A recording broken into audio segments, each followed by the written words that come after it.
అందరికీ నమస్కారం అండి. నా పేరు శ్రీనివాస్. చాలా హ్యాపీగా ఉందండి.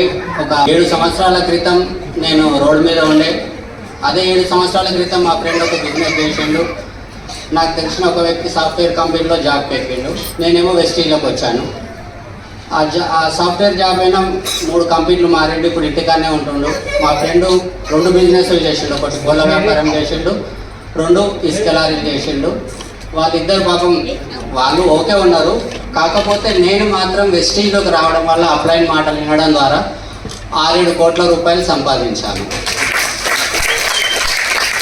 అండ్ పవన్ సార్ చెప్పారు కదా, నేను చదువుకున్నది 7వ తరగతి, కానీ నేను మర్సిడీస్ బెంజ్ నడిపిస్తున్నా.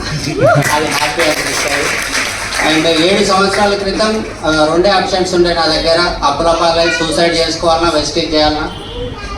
బయట ప్రపంచం అయితే ట్యాక్సీ డ్రైవర్. నేను ఒక శంషాబాద్ ఎయిర్పోర్ట్లో ట్యాక్సీలో లక్షలైతే సంపాదించలేను. పిల్లల చదువు ఇట్లాంటి ఆలోచనలో ఉంటుండే నేను. కానీ వెస్టీజ్ ఎంచుకున్నందుకు పిల్లల చదువు మంచిగా అయింది, నా అప్పులు అయిపోయినాయి. నేను ఇప్పుడు ఒక 3-3.5 కోట్లు పెట్టి ఇల్లు కూడా కడుతున్నా హైదరాబాద్లో. నాకు చాలా హ్యాపీగా ఉంది.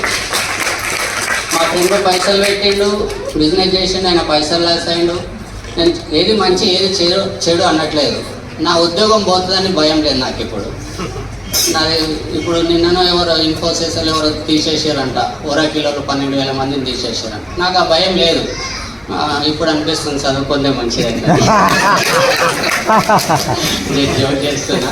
కాకపోతే ఏంటంటే చదువుకొని టెన్షన్ పడాల్సిన అవసరం నాకు లేదు. నేను పళ్ళు తోమి స్నానం చేస్తే నా లైఫ్ మారింది అంతే, ఇంకేం లేదు.